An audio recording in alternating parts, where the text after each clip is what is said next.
¿Cómo están, amigos? Bienvenidos a una edición más a tu canal El Conocimiento Prohibido. Jesús dejó este mundo un 5 de abril, traducido a días y a fechas del calendario que utilizamos. En el video anterior nosotros habíamos dejado exactamente el corte donde María fue abducida. Lo dejamos ahí y los remito a verlo para que puedan entender esta parte de siempre de la historia prohibida de Jesús. Sin antes decirles que había leído en algunos comentarios en donde muchos dicen, ya, mostrar las imágenes, mostrar esto y mostrar lo otro. Y es entendible, porque si ustedes están de ese lado, probablemente yo comentaría lo mismo. El detalle está cuando no se está de ese lado y estoy de este lado. Les manda un mensaje. Si quieren imágenes, si quieren ver humanos, ¿para qué? ¿Para qué sirve? ¿Para fundamentar una creencia? Si es así, ahí tienen la religión católica. Tiene cientos de miles de imágenes en las cuales ustedes pueden creer. Porque lo relevante no es, como ellos dicen, no es ellos, no es mi persona. Lo relevante es la información y es el mensaje. Es eso lo que debe de cuestionarse. Porque el humano, por lo general, tiene uno entre muchos fallos, es que cuando se lanza un mensaje, se critica a los mensajeros y por último, se deja al mensaje. Tiempos atrás, ellos también hicieron su acto de presencia. La gente los vio y se convirtieron las religiones. Los convirtieron en ángeles, los convirtieron en santos. Y al final, el mensaje fue olvidado. Si no, veamos el caso de Jesús, en donde muy pocos entienden el mensaje, pero todos gira y circunda alrededor de la figura de Jesús. Hasta la propia religión tiene su nombre, cristianismo, cuando él ni siquiera practicó el cristianismo, porque el cristianismo ni siquiera existía, ya que él lo que profesaba era el judaísmo, pero de una forma distinta, añadiéndole otros elementos que aprendió con otros maestros. Entonces, cuando vos ves eso, el humano siempre tiende a hacer eso. Pero lo digo, si ustedes estuvieran de este lado, créanme que no es fácil y es una gran presión de la cual pues a mí a veces, sinceramente me lo pensé en dejar estos temas ahí, listos, en el olvido. Pero por el contrario, también sé que hay personas que van a encontrar muchas respuestas en esto. Y gracias también a ciertos protocolos que yo ocupo, adivinen que es algo que ya, una cosa muy extraña que está pasando, porque lo que sería este mes de marzo, a finales me voy a reunir con otro grupo de extraterrestres nórdicos que en Italia, en Roma, nos echaremos un café en el Vaticano, quizás. Eso será a finales del mes de marzo. Ellos me han contactado casi de la misma forma que los de Grecia, porque aquí hay distintos grupos de nórdicos, como lo dije en videos anteriores. Están en Estados Unidos, Canadá y Alaska. Están, ahora que yo desconocía que estaba este grupo de nórdicos también, en Italia. Los de Grecia y los que están acá en Escandinavia. Así que, gracias también a que les digo, yo quizás sería el primero en comentar todos, ¿por qué no mostras fotos?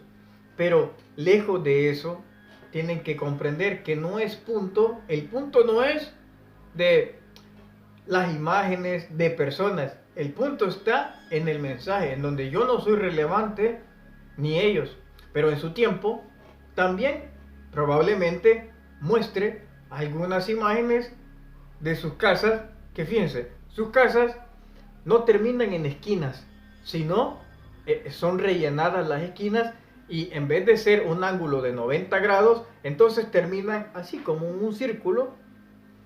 Son muy peculiares. Pero gracias a eso que hay cierta privacidad que uno tiene que reservarla, es que este grupo de nórdicos me ha invitado a ese encuentro allá en Italia. 2 meses seguidos, es una cosa impresionante, la verdad. Así que probablemente vamos a tener mucha más información de esto. En su tiempo vamos a ir mostrando más y más cosas.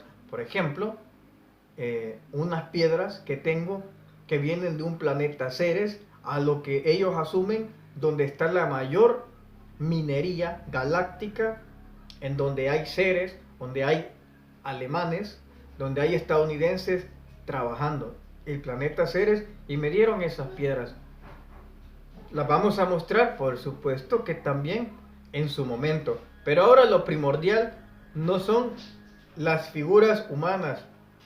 El punto está en la información. Si quieren imágenes, hay muchísimas en YouTube. Tienen 2 cuerpos, o 3, 4, 5 cuerpos en Nazca, con seres tridáctilos, que se les ha comprobado el ADN, que son seres reales, que existieron y que tenían vida. Aquí mismo he presentado esos seres intraterrenos. Así que, en su tiempo, vamos a verlo, pero lo que hay que entrar en razonamiento es el mensaje, es la información, es esa la que debemos nosotros de cuestionarla, si nos sirve o no, si encaja o no en nuestras propias, en nuestra propia manera de pensar o en nuestra evolución. Después, hoy sí, posteriormente, dándole continuidad al programa anterior, posteriormente que entran en contacto María, los nórdicos y los del planeta Serpo, y también los aviares, porque hay que recordar que el símbolo del Espíritu Santo es un aviar, es una paloma. Esta paloma o este pájaro siempre representa la espiritualidad, porque ese es el rol que juegan los aviares azules. En Egipto, en Grecia, e incluso en Teotihuacán tienen un templo de una especie de pájaros, porque yo estuve ahí, cuando yo lo vi, dije, aquí estuvieron los aviares azules. Pero bueno, siguiendo con esto, Jesús, fíjense, tenía el pelo rojo. Jesús era pelirrojo. Partiendo de ahí, es como que empezamos a tener esas imágenes donde hemos visto a Jesús teniendo el pelo rojo. Medía 1,70 m.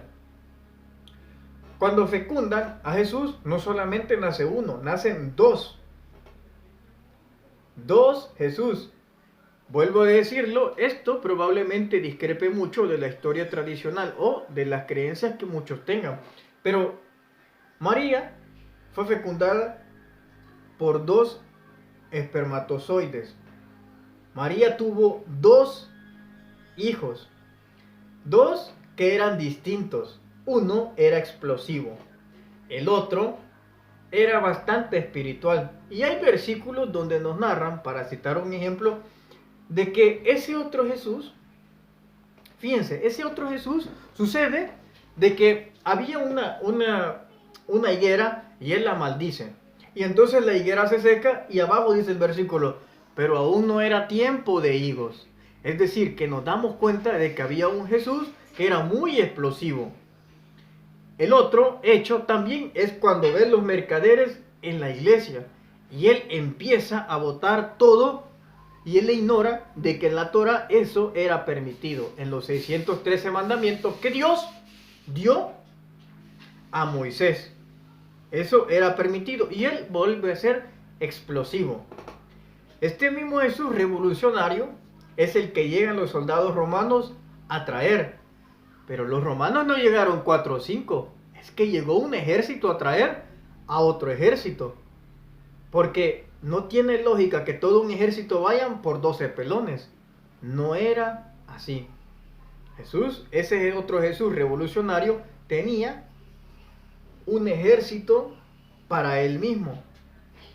Y el otro Jesús, el espiritual. ¿Quién queda? Queda el Jesús espiritual. Si vamos analizando bien la vida de Jesús, hay dos. De hecho, Judas mismo lo confirma cuando llega con el ejército y le dice, dinos cuál de todos es. El ejército romano sabía quién era Jesús, lo tenían identificado, ya sabían quién era. O sea que ellos no pudieran haberse confundido, pero por eso Judas va y besa al que es decir, habían dos.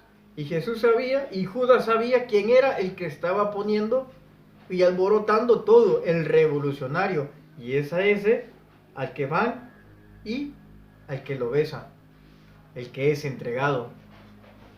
Y estaba el otro espiritual que también llega a jugar otro rol que es bastante interesante. Hay que recordar que en la historia esto ya se ha venido dando por incluso el primer hombre. Viene Adán, tiene a su primera esposa que es Lilith. Cuando esta falla, entonces viene y tiene un repuesto que es Eva. Incluso en la historia de Isaac y de Israel, Israel y su hermano Esaú, venía otro y le dice el que suplanta. Es decir, esta historia es repetitiva. Es como que estos seres que han venido manejando la historia siempre han tenido un plan B. Siempre.